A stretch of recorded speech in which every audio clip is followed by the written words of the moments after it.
Do I have? I have to be. Maybe I have to be. Uh, Just realized this could be the Four Eyes Club. yeah, I was thinking the same thing. It has to do with our age, probably. Everyone's yeah, wearing glasses. probably. And one of us is the token guest, and I assume it's me being the bald one. Yeah. Oh, because oh yeah, well I've got no hair on my forehead, so I don't know. What does that means anything? So Okay, right. A So good we week. are indeed now are we live. live? Yes, we Oh, are indeed hello live. everyone. So welcome everybody, and today we have two guests, and I'll give you like 30 seconds each to introduce yourselves. So Darren, start with you. I am Darren Sullivan. I run Waterloo Classics. I live in London, and I organize things for cars, like the Bloomsbury Classic Car Show coming up and the Patina Classic Car Show. And that's not a Cockney accent I don't hear that you're talking about in Gulf. That's not Cockney, is it? What accent? Where's you from then? You're a foreigner, aren't you? I am from California originally. Ooh. I've lived in the Netherlands for 13 years, did a year in South America, living here for 13 years. So I think I've been told I've got a mid-Atlantic accent now. Yeah, yeah. I mean, you know what? I've been told various things as well because, because I grew up, obviously I was born here, I grew up here, but I spent so much time in the Middle East and I spent my formative years there as well. And the first time I lived there in Saudi Arabia in the 80s, I came back, I had a very American accent. And everybody was like, you lived in America. So I haven't even been there at that point. So I had to, in Dubai, it got mashed up again, but I've had to work a bit hard to sort of not be so American, but I do have a sort of international accent, I think. I've been told the same. Don't be so Yeah. American. Don't be so American. So it's not, it doesn't look good on you. And everybody knows who Sai is, but just remind everybody. Well, I don't know what accent to use because I can speak in a very posh accent if I want to because I went to private school. Go on then. But Let's hear but that. but Let's hear that. Let's hear that. well, that's it. That was it. That was Oh, it. that was it. That was okay, That's yeah, what I actually of course, but of course. Well, I use it on my telephone sometimes. But I was actually born in Bow Bells, so technically I'm also a Cockney. So when I'm with my old East London mates, I'm Yeah. like, in it, mate. Come In on. it, mate. You Yeah. know, apples and pears, all that kind of stuff. My name's Si. I run the drivers' union. Used to be a supercar club. Now it's a supercar and a classic car club. I organise loads of events. I've done it for 20 years now. Next month is 20 years of Wow. organising events. Photographer, filmmaker, a publisher as well, about to do the magazine. So basically, jack of all trades and absolutely not a master of anything. Aren't we all? That's Aren't we all all? going to be on my gravestone. Yeah. Aren't A we very all? tall gravestone. Yeah. So lots been going on. Lots been going on. First, I tell you what. First of all, let's give Darren a chance. Because Darren being the token white guy on this on the show Say tonight. that? We can't say that. Oh, we can't we say that? We Why? can't say that. Well, you were both born in the country. I'm the foreigner, so I'm the Yeah, that's You can call him the He's bloody token- foreigner. Token foreigner. Right, Bloody right. foreigner. I'm okay with that.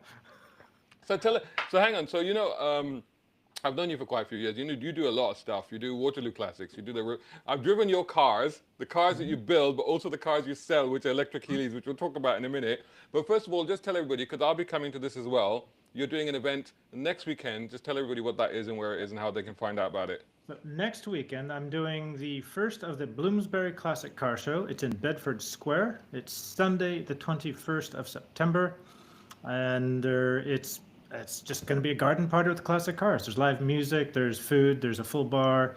It's going to be fun. It's we based it on the Belgravia Classic Car Show. Yeah. Is which that still a thing?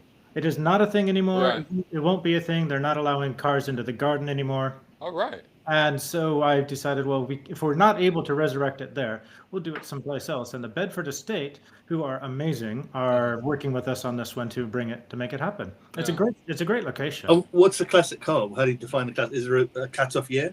That depends on your age and your view of life, I guess. But younger people think cars from the 2000s are classic cars. So it's, what is it, 20? We're trying to say 30-year cutoff point, but we're letting some cars in that are under 30. There's going to be a beautiful Aston Martin project car that's going to be there that's new on display. And so that's new, but it does have a lot of old influences in it, so it's quite special. And there's going to be other things as well. There's going to be some electric classic converted cars. Electric. Don't get me started on electric classic cars. No. Well, I tell you what. Let's get into that because we can talk about. This is a safe space. We could talk about anything. We'll talk about London as well because I know Si wanted to talk a little bit about London. But anyway, before we do that, I was very lucky and you were very kind enough to invite me to drive these incredible Heelys that you're converting to electric. Yes. Which, to be honest, I'm neither here nor there with it. I'm okay with cars being converted to electric as long as they make sense.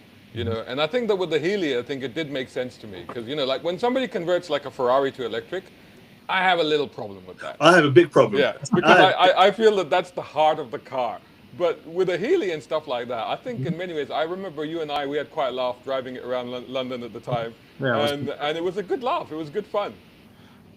Yeah, so the Heelys kind of make sense because the engine inside the Healy is just an old lorry engine. There's nothing special about that engine whatsoever. It was originally a 4-liter engine, which was great. That was a great engine, the 4-liter. Not the 4-cylinder engine. And that one had really good weight distribution. But when they brought it up to a 6-cylinder engine, it just kind of, it made it faster, smoother, whatever.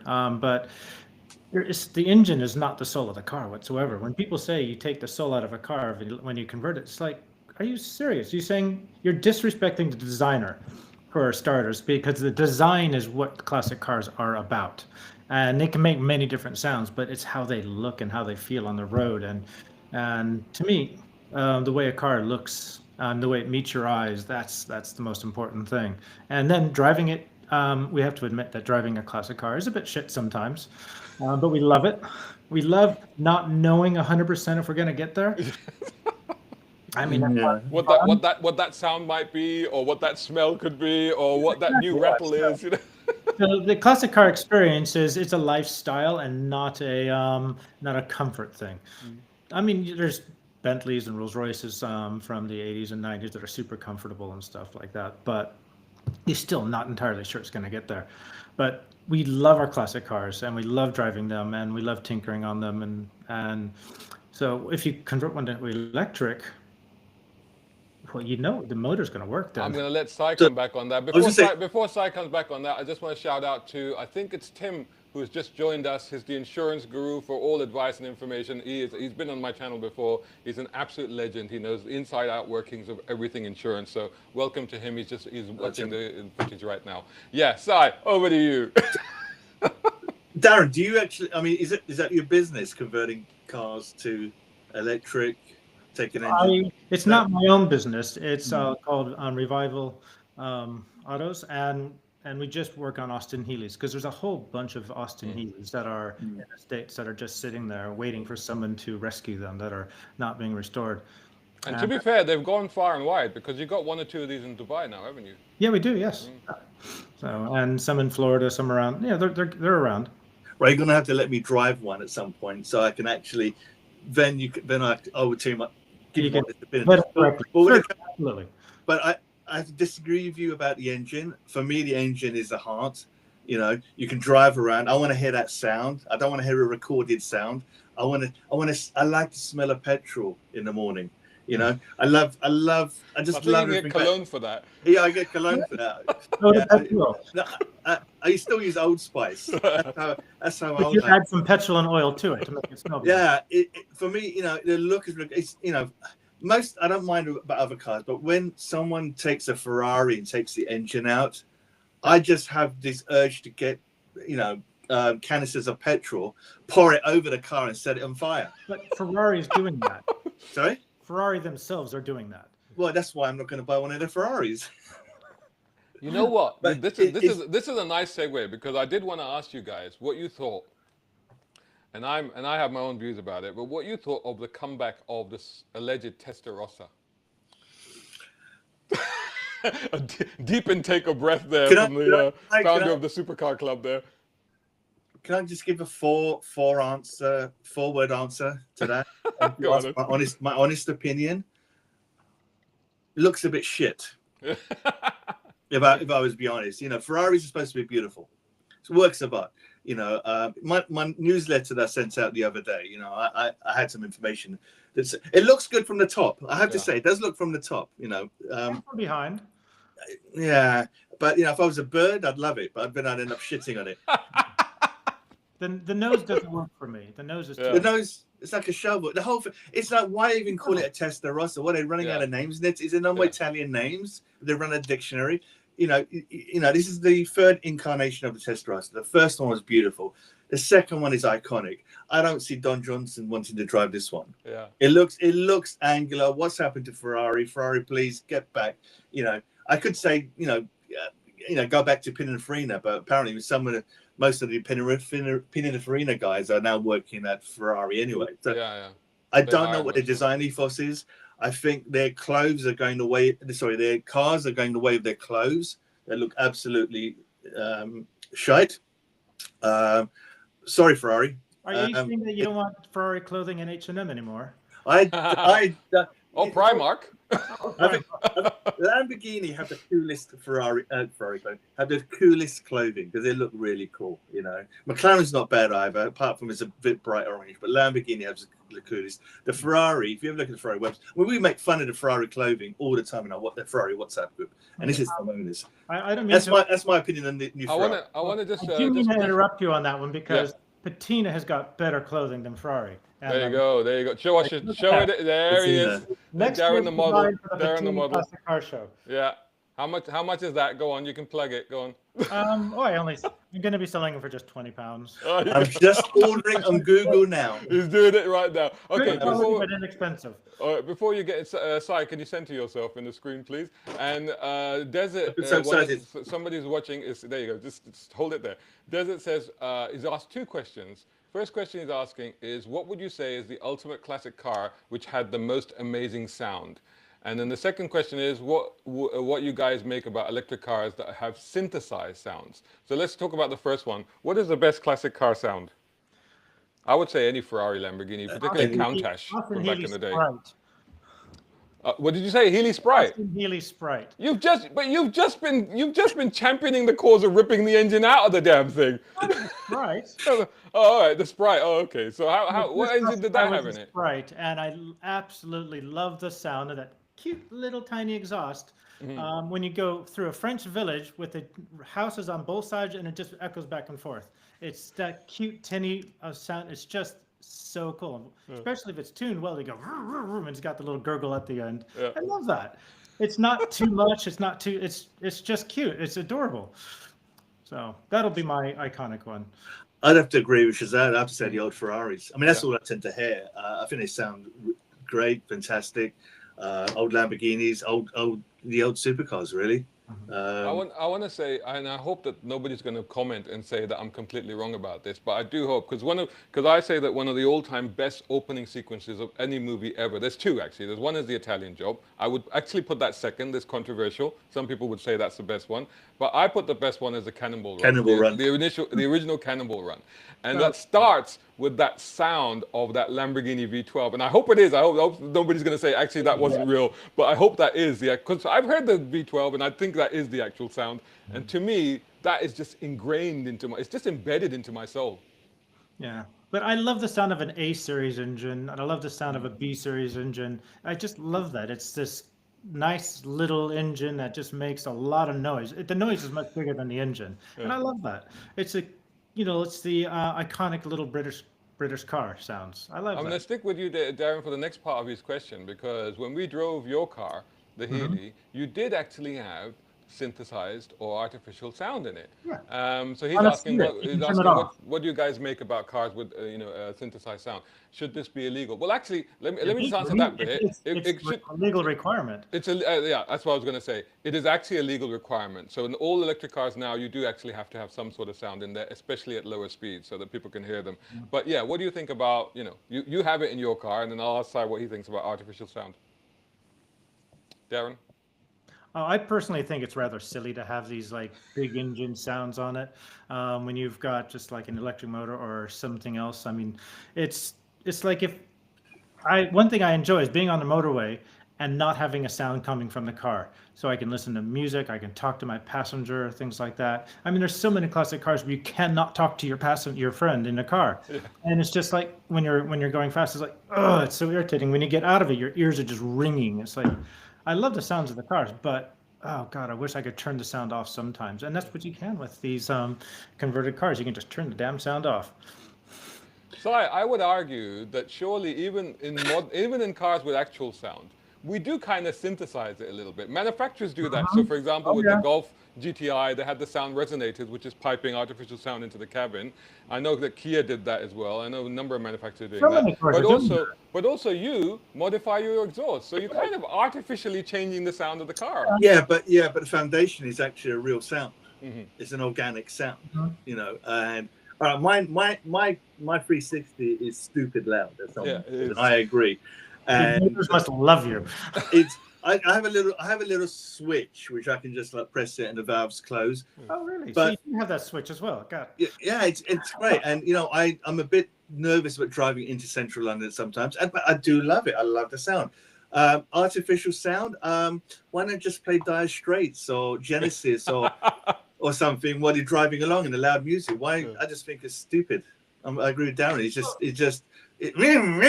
What? So you can program in. Oh, I want my Ford Focus to sound like a Lamborghini Countach from the Cannonball Run. Yeah. That's a bit sad, isn't it? Yeah. Really? I quite like that, actually, to be honest with you.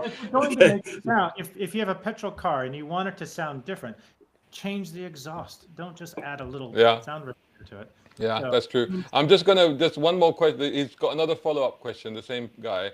And I think this one is actually more for me, so I think I have to take this. He said, by the way, he said, great response, guys. So well done, you guys. There you go. Just another one. What do you guys make of the new electric Dodge Challenger? Being in the Middle East and having owned the classic V8 Hemi, I don't know if I would be a customer. Well, to be honest, Dodge isn't finding many customers for that, sadly. I would like to give it a go. I'm just out of curiosity. I would be quite interested in that with the Fratzonic chamber sound that they've got and everything. But I'm with you. I'm a huge fan of the Hemi V8s. I love those. I've driven them at every opportunity I could get in the Middle East. And I'm not 100% sure that the Dodge Challenger electric was the right thing to do. And I think that even Dodge now knows that and they're backpedaling. So I think that's what's happening with that. I mean, do you guys have any feelings on that? Maybe Darren? I have really no opinion on the new Dodge Challenger, really. So it's there. It's a new car. It's electric. It's a new electric car. It's a bit like the Ford Mach-E, which I find offensive. They call it a Mustang. It's like, take that damn badge off that car. It's not a Mustang. It is just an SUV. There was never an SUV Mustang. I have a 66 Ford Mustang. You do? Yeah, it's beautiful. I'm bringing 64 Mustang. No, you're not going to put an electric motor in it, are you? No. It's original. We've had that car in the family for 45 years, and it's original. It doesn't even have Edelbrock, components in the engine, so it's not loud. It's just the original purring sound that the car is, a V8 purr, which is, I love that V8 purr. So I did have a 67 Mustang that had Edelbrock everything in the engine, and it was loud as hell. I mean, it sounded like you're supposed to feed people to the engine to fuel it. And the prices of Mustangs have gone silly now. I think they're actually leveling off now. They're actually leveling off now, because I think what's happening now is that there's a new generation. Looking at I did recently cover the classic car market, and what we're seeing is modern classics are on the rise right now, and the older classics from the 50s and 60s are sort of settling into sort of a norm, because everything went crazy after COVID. After COVID, the prices just went ballistic on everything. That's now kind of normalizing. So those values are sort of coming back to where they should be. And what's happening now is that we're seeing an increase in 80s and 90s classics and even some 2000 ones, early 2000 ones. I've just Googled the Dodge Charger Daytona SRT. It looks really good. Yeah. I would want to drive it if it had a petrol engine. Yeah. But as it's electric, it's just, switch it on. I can't. No, you got to be. Definitely got to be. But the thing is, this is what they've done. They've put an artificial V8 noise into it. That's what they've done. I'm going to close the page now because it's offending you. It's gone. You were going to mention London, and you were going to talk. You said you don't take the Ferrari in because obviously in London now they actually have sound cameras, or for want of a better way of describing them. Darren, a lot of people actually are getting caught with that. With the scooters, especially. I don't have the scooters of that. Some of the motorbikes I think are. There's Yeah. the O's on them that make the loudest noises. You just want to strangle them. And those are the electric ones. Yeah. No, not the, yeah, well, non-originators, just to irritate people. Yeah. I mean, London. Speaking of London today, I was watching the news today, and it's slightly off tangent from cars, but Yeah. have we gone back to 1970s with the far right? What's happened? In the 70s, there was no speed limits like they are now, so no. No, yeah, that's true. No, there wasn't there? Yeah. I'm not that old. There were speed limits, but there were less cameras. Put it that way, you know. No, I just thinking all these people demonstrating with the far right. Yeah, I know it is escape. I've had notices circulating on my WhatsApp and on other platforms saying, "Do not go into London today." I wouldn't go. No, I wouldn't. Yeah, Today, as in today. Yeah, as in today, yeah, because there's 2 big marches going on in London. Really? Where are you based, Darren? I'm Elephant and Castle. Okay, but you're not central. Well, Elephant and Castle pretty damn central. Yeah, It is quite central. It is. Yeah, if you look at the Well, map, really damn central. Well, actually, it's south of the river. Is it really London? South of the river, mate. Don't go south of the river. That's Nah. the river. Why did you bring a southerner on there? Well, Kennington is a new Kensington, obviously, and Elephant and Castle. It's like mini Manhattan here with all these new buildings and the parks and stuff like that. It's changed so much. Do you know Do the you still have the elephant? The original elephant is still here. It's down in Elephant Square. Do you know the silver thing and the what's it called, a big silver monument kind of thing? Yeah, the Transformer or something. Whatever it's called, right in the middle. When I was young, Why is that there? I used to think there was a real elephant inside that castle. There is. There is still. Yeah, that's where they keep all the elephant sculptures. Believe. Oh wow, okay. I thought there's a real elephant in there. Believe. Castle. I was about 22 at the time, but 20, I thought I was going to say you regressed to 12 years old, but 22. Okay. Well, in reality, it's Schrodinger's elephant inside that box. And you know what? The road structure, they've changed it now. It's really confusing. I get lost in elephant castle just going round and round. You just don't know what's going on. What have they done? It actually works. I have to admit, it actually works. I hated it when they did it. It was awful, but now it's like, oh, well, actually, yeah, I can get through there pretty quick now. Yeah. Really? I haven't been there in years, but I can relate to the fact that I used to live near Old Street. And that whole Old Street roundabout Shoreditch area has been completely changed. I remember the days of drifting into the Shoreditch area late at night while I was not intentionally. I nearly got caught one night. And I used to work at a newspaper, and we were in West London, and the printers were in East London. So I used to do the sort of 2 or 3 a.m. run across to the other side of London, and particularly that area, I'd end up coming round a little bit quick, a little bit hot in my old Supra around there. But now it's all changed. I mean, I can barely understand which way around you're supposed to go, etc. That's London in general now, yeah. Yeah, it's just not very car friendly whatsoever. Yeah. If you live here like I do, then you know where you can drive and when you can drive. So it's actually, you can still be fun, and you can have fun between the cameras. Not that I said that out loud, sorry. Yeah. But you can still have fun in the city. You just have to know when and where and how. So you're having this event in pretty much central London, the Bloomsbury show. Just near Tottenham Court. I think Tottenham Court Road is the nearest tube station. Between Tottenham Court Road and the British Museum. That's it. And so these guys and gals are going to bring their classics into London. Are they all happy about that? Because honestly, like nowadays, it's quite nerve-wracking just even driving in London. I don't think people really care that much. I mean, it's Sunday morning when they arrive, so there's not going to be any traffic when they arrive. Because, cars need to be there by 9 o'clock, and some will get there by 8 or before 7. So there's not going to be any traffic for them whatsoever. When they go home, they just drive casually. I mean, is it open to the public? Anybody can walk in and have a look around? Yeah, it costs £10 for the general public to come in, because we do need to try to make the show break even at least. So, because it's the first year, so things like that are not the easiest things to do on the first year. So it's £10 for the general public to get in, and we'll have live music, a full bar, food, lots of cars. So there's going to be around 30 cars inside the garden with all the food and all the attractions, and then on the outside, because Bedford Square's got a massive gravel area surrounding it, so we're fitting around 100 plus cars on that. Wow, that's a lot of cars. That is. Easily, yeah. Do the drivers pay as well to attend? Yeah, it's £20 for a driver, but then that includes 2 tickets for to get inside. So it's basically it's £10 a person. Just Do you get some drivers complaining and saying, "Oh, Oh, why do we have to pay I for the party had- to play?" really rude email yesterday from somebody that says, "Why do we have to why do we have to pay to go into your show that you're charging general public for and you're getting sponsors for and blah blah blah blah blah?" And he just went on. He was really rude about it, and I was, and then it says, "Not so naive, explain." And I was like, well, most shows charge more, and so it's actually not that much. And we're not doing this for free. I mean, we don't want to pay out of our own pocket for you to have a show. We want it to break even. That's the goal. Yeah. So even I with, think as Sai discussed in the last show, actually, I think we were talking about the rising cost of actually putting on the shows. exactly, And it's how expensive it is. Insurance, marshalling, yeah, the location, exactly. and I get people saying to me all the time. And I see them posting, "Why are we at this event? Conquers of Elegance. Why are we at Salon Priva? Why are we part of the show?" I said, "Yeah, but you know what? It's too expensive. It's expensive. They cost money, and they've got to make a profit. No one does anything for free. And if you want to park, at your event, you're not going to have a chance to do it another time. Well, you can if on a daily debate, but as an event, no. If you want to do, if you want it free, do an event at the Sainsbury's car park. Yeah, I mean, my Waterloo Classics event is free. I don't charge for admission to my club. Yeah.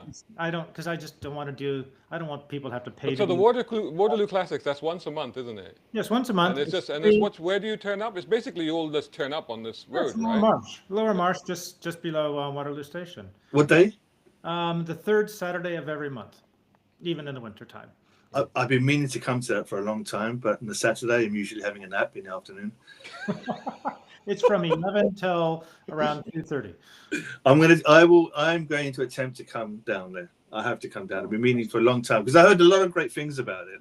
It's a really good I'm just catching up on some of the chats that we have. I'm going to come down. Actually, you know what? Me and you can go down together because I've been promising Darren for 5 years now that I'm going to come to that event. Well, I even had the sticker. You even gave me the sticker, and it used to be on the back of the E30. But I've never actually come down to it. I keep telling Shazad, come to my house, pick up the Aston or the Ferrari, one or the other, and we'll take both cars down there. And he's I'm like, going to drive to Waterloo in a loud Ferrari. Me to swing by your house and pick up the Aston? Sorry, Yeah. what you're saying? You know what? I'd prefer to pick up one of your electric Heelys and drive that into London because that would actually make more sense. Come and do it. So we're getting some feedback. We got the Poison Dwarf says, does the E stand for excrement? I'm assuming he means E as in electric.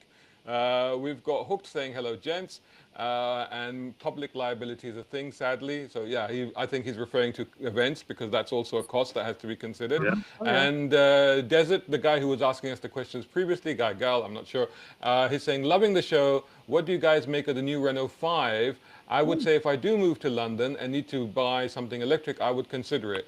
So personally, I'll just give my thoughts first. I have reviewed it. There is a review live on it, and I thought it was absolutely brilliant. If you don't have a family, because there's no space in the rear seats. But other than that, I thought it was fantastic. Yeah, the electric, the yellow version of it, the sports version, it's pretty darn cool. Yeah. I think it's a good-looking car. Yeah. I don't know what it sounds like. No, actually I do. I saw it at Goodwood Festival of Speed. Yeah. It was making a sound. I can't really place. Yeah, they make sort of whirring sounds. I think the best sound is from the BMWs because it was done by Hans Zimmer. The sound was from Hans. The sound for the BMWs. They commissioned Hans Zimmer, the guy that does soundtracks for movies. They commissioned him to do it, and that's why I really like the i4. I think the sound is fantastic. You only get it in the sports version, so yeah. To be honest, I've been secretly looking for the sounds. How to get the sounds from the Jetsons onto one of the Heelys. Yeah. That would be fun. Yeah. Or the Knight Rider sound. Nah. Talking of Knight Rider, what do you feel about this news that they're talking about bringing back Knight Rider? Because I recently did a video where I examined sort of all the things that made Knight Rider great, and I concluded that it was impossible to bring it back. Any reboot would always fail. And now they're trying. Now they're trying again. They're doing it just to spite you. Yes. That's what it is, yeah. What was that, Si? I was going to say, why? Why don't you think it's going to be a good reboot? Because I think the elements there were several elements to that show. You know what? I'll give you a quick example. I was watching like Good Morning Breakfast TV show, and one of the celebs on there, a younger celeb, was on there, and they were discussing this in the news. And the celeb himself, I can't remember who it was. I don't know the names of these people. And he said something that really struck me. He said, first of all, he's like, what's Knight Rider? He said, what's Knight Rider? And I'm like, bloody hell, what? He doesn't know what Knight. And his second is, yeah, I've read about it. It just sounds like a Tesla. And I'm like, wow, because so this is the thing. When Knight Rider happened in 1982, the idea of a talking car that drove itself, that had all this tech on it, mind blowing, captured your imagination straight away. Today, we kind of have those, with AI and with the self-drive. We kind of have those. So where do you go from there? So that's one thing. Secondly, Siri Rider. Sorry? Siri Rider. Siri Rider. And secondly, I think, as much as people, and I agree, David Hasselhoff made that show, no question about it, but equally, and perhaps even more, and in many ways like the Enterprise makes Star Trek, the 1982 Pontiac Firebird Trans Am was the star of that show. There's no question. There's no question that as kids, that was the model that we all wanted, that was the car that we all wanted, till this day. I've driven those, they're not great, but I'd still love one because of the iconic status of that car. So I think for these two reasons, I don't think Knight Rider can come back unless you somehow at least bring the Pontiac back. But they are bringing it back because some kid finds it in a garage or. Yeah, you've seen my content, haven't you? Yeah. That was my idea. Oh, that was your idea. Okay, yeah. That was my idea. Yeah, that was my idea. I was looking for a trailer for it and I couldn't find it. No, I proposed. My like idea that I proposed was to, you remember the recent Ghostbusters movie, and they actually did that in the Ghostbusters movie where the younger generation, they find the original Ecto one. He pulls the covers off it and he finds it. And I think that's how it's got to be. You've got to rediscover the original kit. Yeah, but that Ghostbusters film was rubbish. So was the female version. It was, the original, they were the best. And sometimes some things should not be touched, I think, And Knight Rider, I watched Knight Rider the other day and I just watched it. I used to watch it. When I was young, I used to watch all of them. Oh, I really loved it. Now, as I'm older, I look at it and I think, oh, really? It's like $6 Million Man. Again, another, I used to love it. Watch it now and I think, really? Star Trek, I watch it. Yeah, I still watch it because it's great. Because Star Trek was always about the stories. The sets and the effects are all shit. I'm a huge Trekkie, but I have to say they're all shit. But it was because about the stories and the philosophies and what they were talking about. Exactly. And to be honest, if Knight Rider come on, would I watch it? No, I'm not really that interested. Miami Vice, if it came back. Yeah, again, stories. But it has come back. Miami Vice has come back in many different Wasn't that great? I saw a couple of episodes. I didn't think it was that great. No, it was great. And just like the new Magnum. I think they did the new Magnum, didn't they? That was just like, why? Were Higgins and Magnum in a relationship? Yeah, oh my God, no. I really don't think a talking car can be interesting these days because that's the problem. Siri and AI and stuff like that. Yeah. It's all it's going to do is tell you, keep your hands on the wheel. Exactly. And tell you off every now and then. It's like, shut up. And that's the thing. And I think that unless they brought back, and this is why I think that if they go big on the nostalgia, then and nostalgia is big. So the people that are making this reboot, there's some hope there because it's the same people that made Cobra Kai, which was a reboot of Karate Kid. And I watched Cobra Kai. I thought it was absolutely brilliant. I really enjoyed it. But it really went big and heavy on the nostalgia. It really did that. It brought all the old characters back. It brought the music back. And I think that's one of the reasons that it worked. And I think that if they did Knight Rider and they were able to bring the car back and bring the voice back and maybe they would artificially generate it or whatever, maybe it could work. But I think, we've had the Knight Rider version where they had the Mustang. That just didn't work. And then there's been other versions. It just doesn't work, Even David Hasselhoff, they brought him back in Knight Rider 2000 with a red was it a Pontiac? Or no, it was a Dodge concept car. And it just didn't work. It just didn't work. It was like, no, it has to be the 1982 Trans Am. We've got. I've just had an invitation from Kuwait, by the way. So the guy Desert, who's been commenting and asking the questions, you've obviously really impressed him. So thank you very much, guys. He says, "This petrolhead guy here, brown car guy. You should come and visit us in Kuwait. We have a huge classic car scene. Happy to facilitate, etc., etc." By the way, I have been to Kuwait. I've been to Kuwait twice. I've been for the Kuwaiti concourse, and yes, you guys in Kuwait, you are car mad.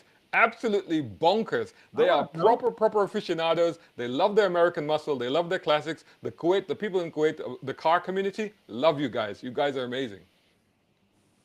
You have to say that because they just invited you over there. No, genuinely.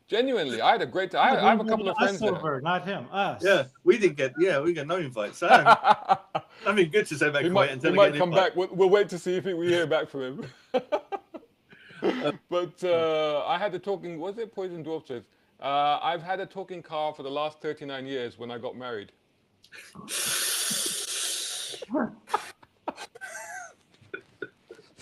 Okay. Right. No comment. We need to switch for that voice to turn the voice off. I know how to drive. Yes, all right. So many jokes going through my head at the moment. I want to say that I can't say.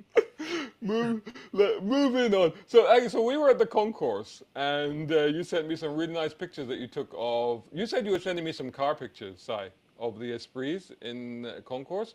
Yeah. What you sent me was porn. Because I took the photographs nude and there was reflections on there, I wouldn't call it strictly porn. Bit of photo editing, but that's about it. Yeah. So anyway, Esprit celebrating its 50th. Great car, amazing. I think what a history. And I've done a couple of videos on car companies that might be going bust, and I did a separate video on Lotus. But honestly, I think Lotus are in trouble, and I think that they really should be looking back to their heritage. And I think that on the 50th year of the Esprit, wouldn't it be great to hear an announcement that the Esprit's coming back? It's not going to happen. I mean, you were there. You didn't see the cars parked up because you arrived late because you overslept, apparently. But when I took those photographs, will be in the book that I'm doing, Hampton Conquest of Elegance book, and also I'll upload it so people can download it. But looking at about 11, 12 Esprits, all different versions: S4, S2, S1, S3. You've got the 350 was there as well, and we had an Essex version, and it was just, it's for me the Lotus Esprit. Now I'm in my front room upstairs, my little room, and down the road and it must have been the late 70s. Used to be one of the neighbours used to have a white S1 or S2, I can't remember, but it was the early one. And I used to go out there on my little bicycle and just lean against, hopefully not leaning with a car, scratching it, but leaning against it and looking inside. And for me, it was so futuristic, and that stayed with me. And it's iconic. I want one so badly. I want an S3. Yeah, that's what I want. I want an S3, and I want it in copper so that I can put the ski rack on top. Yeah, or a white one. That's what I do. There's going to be a white one at the Bloomsbury show. I'm there. There's going to be a white one. Is it Peter? Maybe. Is it? No. I love Peter. He's wonderful. What is it? There's an Esprit coming tomorrow to the 96 Club event. He's got the S3 Turbo, and apparently he still has the original. He still has the original tires. Yeah, that's Peter's car. Is that Peter? Yeah, that's Peter's car. Yeah, and I was still has the original cigarettes in it or something from the dealer or something. I don't know. And he's got this in the back. He has a display of drinks and stuff. Right. And he always sticks the fish on the side. Yeah. By the way, you guys have got your invite to Kuwait because he's come back and he said you are all welcome anytime. Thank you very much. I was. This is recorded. You can't go back. I know. You're committed, mate. The binding contract. I'm an ex-lawyer. Yeah, I was just in Malaysia last week, and while I was there, I tried to visit a couple of classic car restoration companies. Darren, you should have told me. I have a really good friend in Malaysia who actually has quite a collection of cars there. So next time you're heading over, then I'll put you in touch with him. But yeah, he's got Alfa Romeos. He's got a police Alfa Romeo, and he's got the uniform and everything as well. So when he goes to car events, in Malaysia, you have an Italian police Alfa Romeo with an Italian cop there as well. So. Is he Malaysian though? No, he's one of us. Oh, okay. He's a Desi. Okay. Oh, that's fun.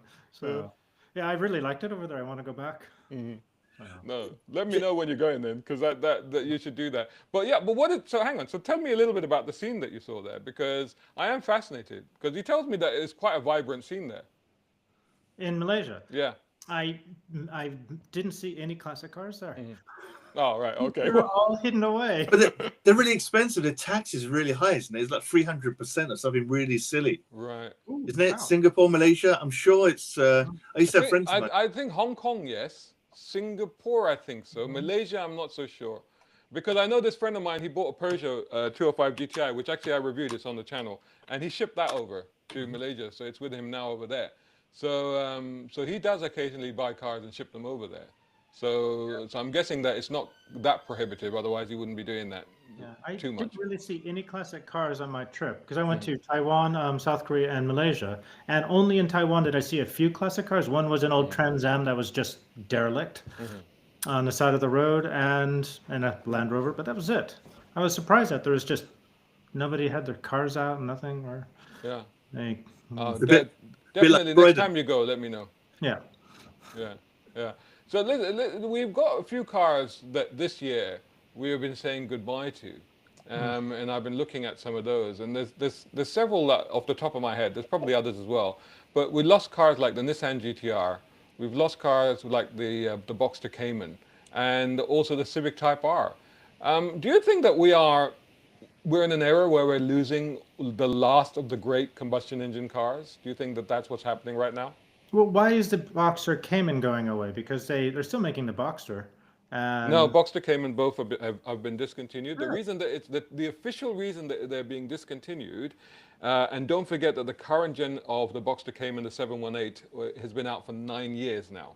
And the official reason that it's being discontinued is because of the Data Protection Act in cars and the technology required to make sure that you commit to that.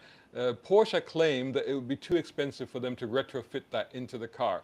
So they're like, well, we're working on a new model anyway, so we're just going to discontinue it because it's just not worth our while. My opinion, the golden age of motoring is dying. We've lived through it. Future is just. I don't own a modern car, so I'm still living it. All my cars are as well, but I think everything's going to. All these cars are going to go. They're going to die down. The GTR, as you mentioned, that's going to come back to an electric. Who wants an electric Nissan GTR? You know.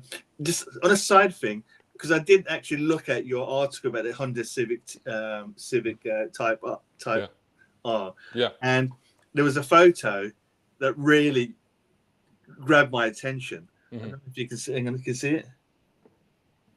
Norman Wisdom. Norman Wisdom. Yeah, yeah. You met Yeah. Norman Wisdom. I've had dinner with Norman Wisdom. That is iconic. I mean, forget the cars now. How did you meet Norman? What is he doing there? Well, he lived there. He lived on the Isle of Man. And my dad was a huge fan. We were all fans, obviously, but my dad was a massive fan. So at that time, we didn't have iPhones and stuff, but I got somebody to take that picture for me. But Honda laid on this incredible event where they launched that second-gen Civic Type R on the Isle of Man, on the TT circuit. And as part of that, they had two celebrities. They had the local celebrity who was Norman Wisdom. So he was there. He was just hanging out with us. And he was there in the dinner as well, cracking jokes. And he did that thing where he does a handkerchief. He turned it into like a rat or a little animal, and he sort of runs around the table. But he was amazing. He was absolutely brilliant. And we also had Dougie Lampkin, the incredible motorbike or motocross rider, who was literally riding up a sheer cliff, like a mountain goat. He's like defying gravity completely. Like you couldn't even, your brain couldn't understand, like how is he doing that? But it was an epic event. And my abiding memory, which I talk about in the video, but I'll just briefly touch on it, was that we were driving if people know the Isle of Man, there's no speed limit outside of towns. So you can actually go as quick as you like. But on this particular event, they also had the police. The police had Accord Type Rs. And so the police were giving us convoy. And at one point, they said, right, we're going to close off this section of the TT circuit. And it's yours. We're like, wow. And they said, just wait down here. We're going to close it off. Then it's yours. Then I think there were 7 or 8 black Civic Type Rs. So this police Accord once they cleared the road, the police Accord took off. First one, second one. I think I was in the third one driving up this mountain road. And I'm going at full power up the road. And then the journalist with me, he says, Shazad, you can use the whole road. And I'm like, yeah, I'm still on my side of the road. Why? He said, no, they've closed it. You can use the whole road. I'm like, oh yeah. So I cut the first corner, cut the second corner, was about to cut the third one, which I think from memory was a right-hander uphill, blind. and a little Volkswagen Polo was coming down the other way. He'd missed the first two, he missed the first three, he missed me, he missed the 7, 8, and when he got to the bottom, he got arrested. He had the fright of his life. We all had the fright of our lives. But he was somewhere where he wasn't supposed to be, so he got arrested for that. But I think he was just lucky to be alive. But the greatest thing about that event was going to the next stop, where the police, this is the police, patrol cops coming up to each one of us and saying, we hope that didn't spoil your entertainment of the car. We hope you were able to drive it as fast as you wanted. I'm like, when does that ever happen? You know, what a place. So there's no speed limit. So how fast can you feasibly go? As fast as you dare. No, I mean, you haven't got skill allows. Yeah, as fast as your skill allows, basically, because there are tricky roads. Because if you've seen the Isle of Man TT circuit, if you've ever seen the footage of that, I mean, those guys on the bikes, I mean, literally, I mean, they've either had their brain disconnected or their fear gland disconnected completely, or they're just the bravest people on the planet. Because if you've ever seen those guys, it's terrifying. Because it is quite tight, it's quite tiny. There are sheer drop-offs, and then when you get into the villages, because they go fast in the villages as well, it's narrow as hell and bumpy as hell. But yeah, it's down, like Darren says, it's down to skill. But you can outside of town. There's no limit. Yeah, I was on an event like that once in Italy, and it was for this Best of Italy hill climb type of thing, and they closed the whole road for it. It's like 20 kilometers of road that they would close, and I was helping them organize it, and so I was supposed to get like a Fiat 124 Spider, one of the modern ones, but they ran out of them, and I got a Fiat Panda instead. So here I was. But I was so surprised at how well that car handled on those mountain roads. I call it the Panda Express because I was shooting up and down these roads knowing there's no one coming down in the opposite direction. You can use the whole road, and that Panda just glued to the road. I was really impressed. Well, next Sunday, I would have come to your event, but I'm at Cop Hill. Have you ever been up Cop Hill? I really want to do that. So I'm doing it. They're doing a Cop Hill ride up there, and I'm giving a couple of charity rides. I've never done a hill climb. Right. Before I give it a go. I've never heard of that place. I did Shelsley Walsh. Let me try and get that. I can never pronounce that correctly. Shelsley Walsh. I did that last year in the BMW E30. And it's a short run, but it's a quick run, and it gets very tight and scary towards the top. So yeah, that was pretty exciting. You should go to the other event because it shows you what. There's also Bradley Walsh. Hill. You could try. Bradley Walsh makes cars, you know. He makes Aston Martin copies. He takes a DB9 and sort of changes it. Yeah, it changes. So I mean, not as nice looking as a DB9. We got the Poison Dwarf was talking about the Maestro. If you remember the early Maestros, they had voices in them as well, and they changed it to a male voice, and the warranty claim started to drop. What? It was. You can't say that. Oh, Italian males wouldn't take the female voice seriously. All right, I see. That's what it was. And then our Kuwaiti friend has come back again, and he says, "What do you guys make of the new Honda Prelude? Feel like getting the new shell and fitting a Mugen Spec Type R VTEC into it, because the new Prelude is going to have a hybrid engine. Have you guys had a chance to look at this?" Honda Prelude. The Poison Dwarf says Cop Hill is the oldest UK hill climb. He's doing it on Saturday, so you're going to see him there. Now, I would dispute that because I was told that that Shelsley Walsh is the oldest dedicated motorsports facility in the world. Yeah, there's a lot of caveats in that. Yeah. He said so. Yeah, maybe. Let's see what he says now, because I've just said that now. But yeah, Honda Prelude. What do you think of it? If you guys had a chance to look at it yet. It kind of reminds me of just a modern Honda. I mean, that's damning with faint praise, isn't it? I don't know. I would rather have an S2000. I mean, that's an exciting looking car. That's a great S2000s are great cars. It looks like a car. Yeah. It looks like a car. What I'm looking at, it's all right, I suppose. Yeah. Okay. I think I have nothing to say really. I think it's an important car in the sense that it could be the revival of coupes. Because remember, coupes used to be such a big thing in the 80s and 90s, and then we kind of lost them because everybody wants SUVs now. But if you remember, at one point the Japanese were turning everything into coupes. You had Accord coupes, you had Corolla coupes, everything was being turned into coupes. You know, Nissan Sunny coupes, everything. So, do you think we're going to see a revival in cars that are more interesting, such as a coupe format? Sure, why not? I when I was my first car was a Honda Civic, but my first car that I bought new was a Honda. Actually, the only car I ever bought new was a Honda Civic CRX, which is a cute little Ah, coupe thing. yeah, I had Little one. car, and I can still fit three people in it, even Yeah, though it's only two seats. And then after that, I was like, I really got tired of lifting the seat forward to get somebody yeah, in the back. So I thought, oh, wouldn't it be great to have four doors on a car? Oh, yeah. exciting. I got a BMW 325i with, sedan, four doors. I thought that was great. And now it's like, yeah, everyone, and I didn't see the point of a coupe for a long time Yeah, because it's like, well, it's the same car. It's just got extra door. I mean, yeah. what does it matter? I mean, it's just easier. And now it's cleaner lines and things like that, and Yeah. bigger, wider doors. So it's kind of nicer. But that CRX, you see, those are cult classics now, and the values of those are crazy right now. I wish I'd kept Yeah. mine. So I had my car when we had our first kid, Junaid, my son, and as you know, it had a bench in the back, so it didn't have a seat. It just kind of like had a bench.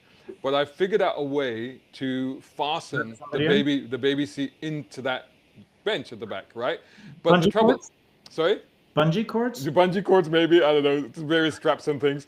But the thing was, like you said, then opening the door to get to access to the back. So what I would do instead of that, we would just open the tailgate and drop him in from there. Maybe.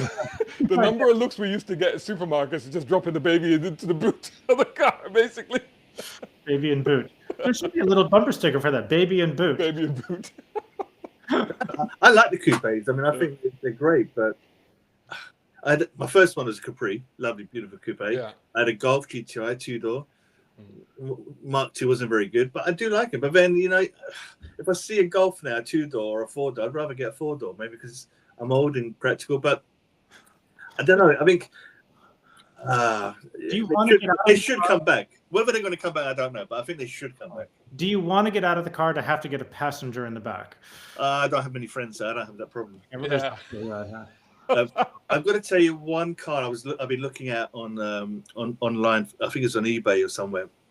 It's for sale. It's Auto Trader, and £20,000. It's a convertible. It's a Ferrari Daytona Southern Roadcraft replica. What's it based on? It's a Jaguar. It's based on a Jaguar. So it's like the Miami really? Vice. Wow. The Miami Vice car. And the original Miami Vice car was built by I forgot his name now, McMurray or whatever, and he built the original ones for Miami Vice. Southern Roadcraft was an English company based in the South Coast, and they built 6. And it looks like a Daytona, but it's got a Jaguar engine and chassis. £20,000. Wouldn't it be great? Buy one of those, drive it around. Find an old smashed up Ferrari with an engine and a gearbox, stick it in, and what have you got? You've got an engine that won't fit because it's the wrong chassis. There's that. Possibly. There is. Why would that stop you? I don't have a problem with that, honestly, because I know these guys, they turn BMW Z4s into like Cobra replicas or Ferrari 250 replicas and stuff like that. And yeah, okay, from a distance they look convincing, and close up they're still beautifully done, but you can tell. But I'm like, most people, 99% of people won't be able to tell, and you'll be driving around in London in something that looks like $1 million, but doesn't cost it. What's wrong with that? Yeah. I have no problem with recreations or something like that, because I've always liked the Porsche 356s, but I don't want to spend silly money on a car like that when I use it for other things. So why not? I was really tempted to buy one of the 356 recreations that you can get out of Florida that had the aluminum body. It was only $25,000 for a long time, and it was like, and it's beautiful, and it drives. It's just a better car than the original. It looks just like it, except the only thing that that's not the original is it's too clean and too unblemished. Yeah.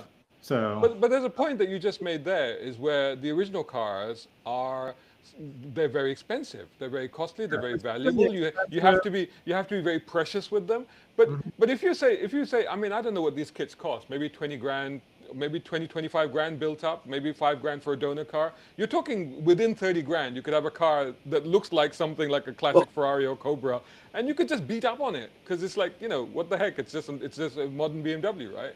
What about that Conquest of Elegance last weekend, which by the way was a fantastic show? Brilliant. There was that Alpha.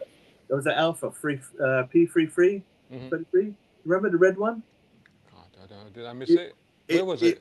It's It Oh, I was know what you meant. It was behind the main stage. behind the main stage. Yeah, that was a replica, wasn't it? What it that Yeah, no, but that it was a wasn't. very expensive replica, It, though. no, it was built. It was built Yeah. from scratch, Yeah. and I'm going to interview the owner. It was beautiful. Mm. £650,000. Yeah, which, to Wow. me, to be honest, to me that doesn't actually make sense. If you're Maserati spending that engine. sort of money, then you want an original car. No, the original car's millions. Yeah, but still, why? That's a You, 10 you know, million, I have to be. Tell me what you guys think about this. But when I hear cars, I understand cars going up to 200, 300, 400, whatever.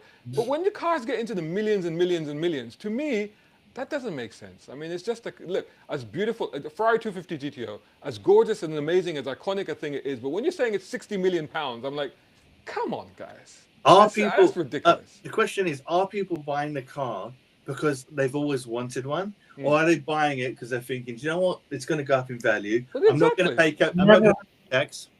Put it Never aside. buy a classic car as an investment. Always buy it. You know, you can store your money in it, but never expect it to go up in value. That's just bad ideas.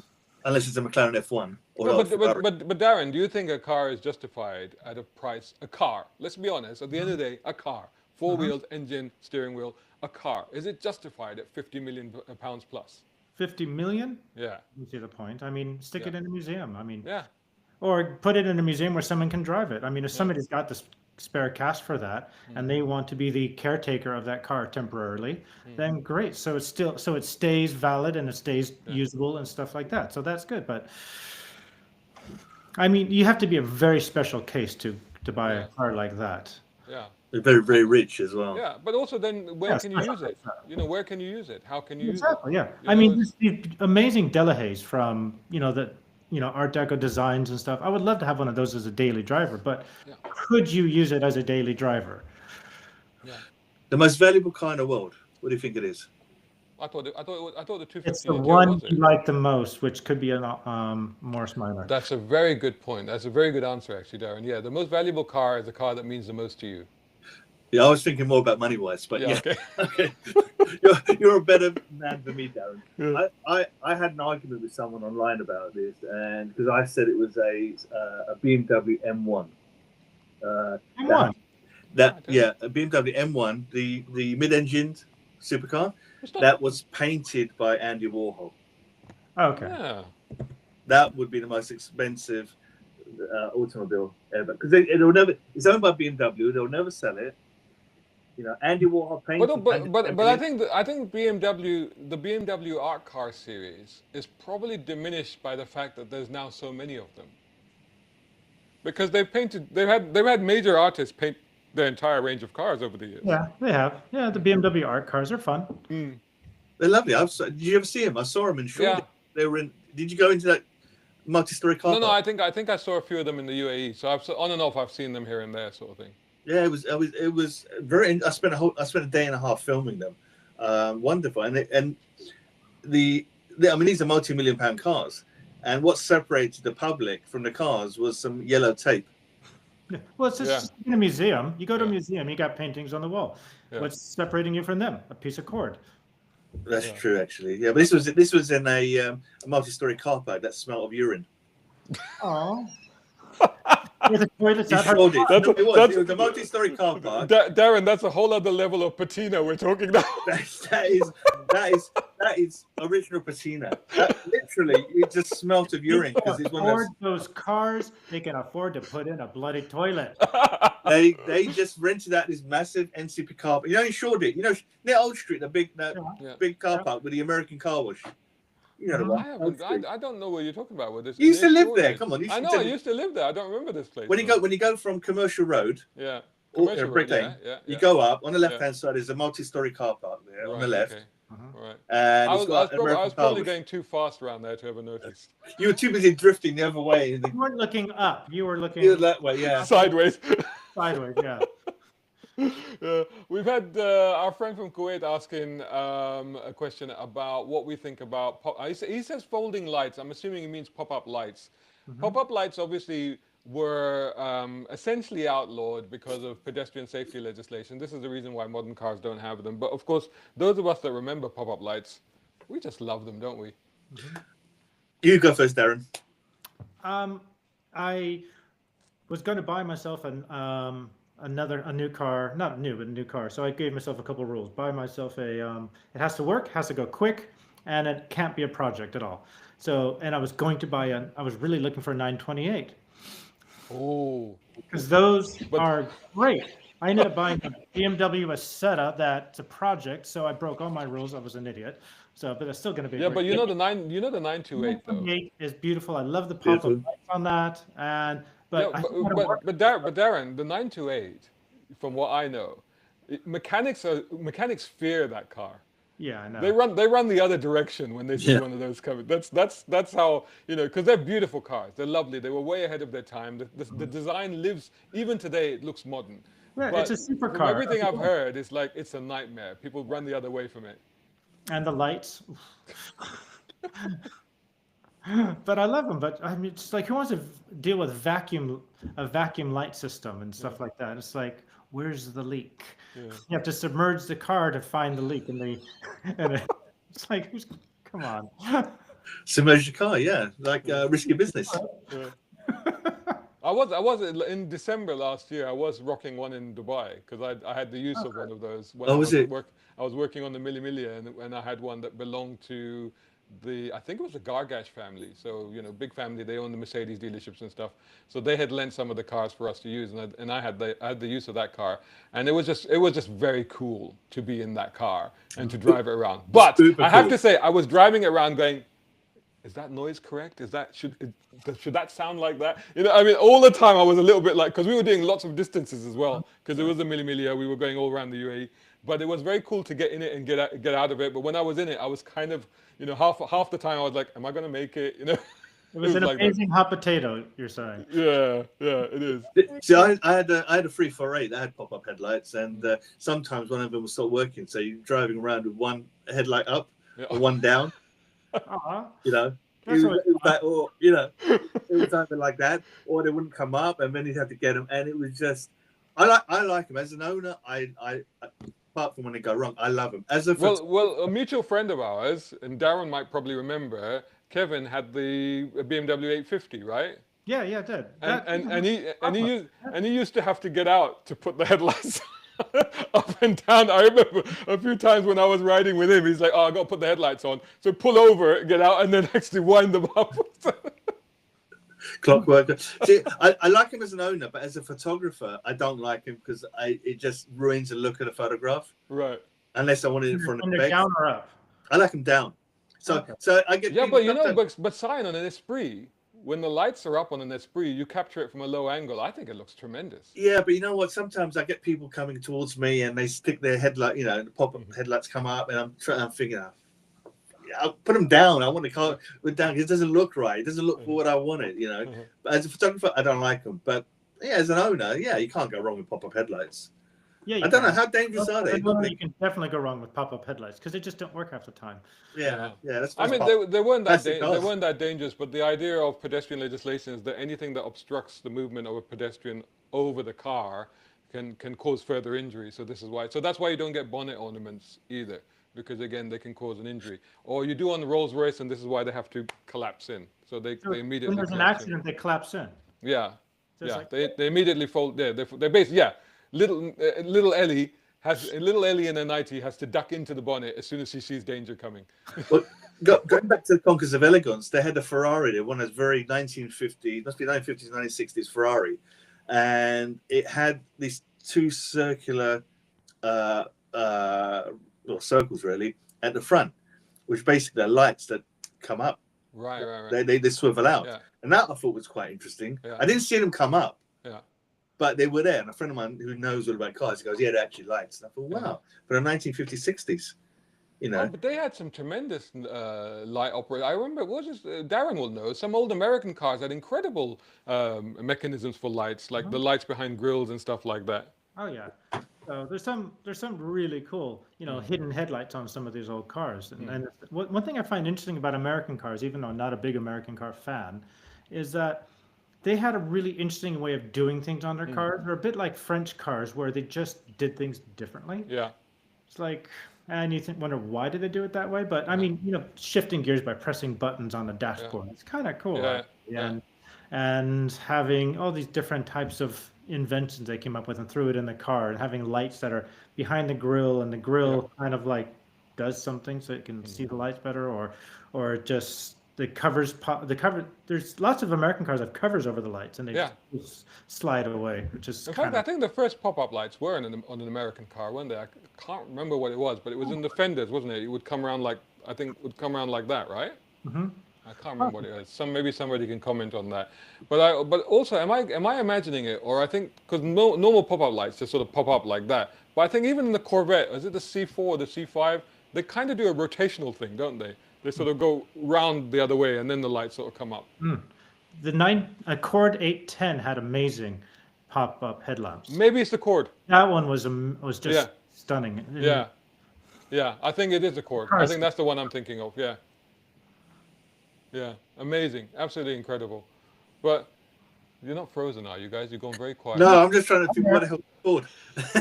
I'm just admiring the Cord, which is gorgeous. Oh, he's looking at car porn again. Yeah, I was looking at GT had a really nice Cord car pop up lights. GT had great Cord is pop-up headlights. C-O-R-D, Cord. So Yeah, I don't see any pop-up lights.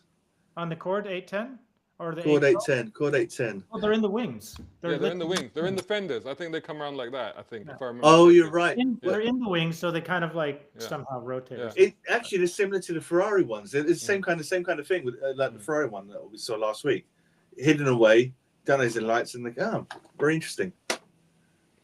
So, guys, we've run out the clock, and I tell you, we could probably talk for the rest of the afternoon, but maybe there should be we should save some of that for the next time we do this.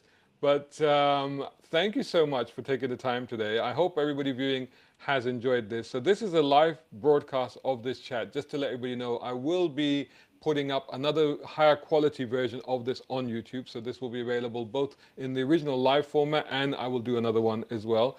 So I hope you guys enjoyed the show. Absolutely. Thank you. Lovely. Great as always. Thank you very much. I feel lighter.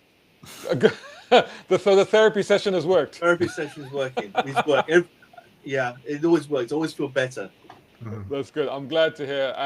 We've had a great show, guys. Really enjoyed it. Thank you so much for those of you that have stuck with us through this hour. We hope you enjoyed it. We will be back again. Stay tuned. Keep it locked to Brown Car Guy, and don't forget to follow these guys. Sai on the Drivers Union. It's at the Drivers Union, isn't it? Yeah. On all the channels, and yours is at Waterloo Classics. For Darren, and of course you can see Darren and myself. I think Sai, you might join us as well next Sunday. No, I'm at Cop Hill. Oh, you can't. Oh, you're somewhere else. Okay. Okay. So anyway, we will both be in central London. So if you want to come down and say hello, it'd be great to see you.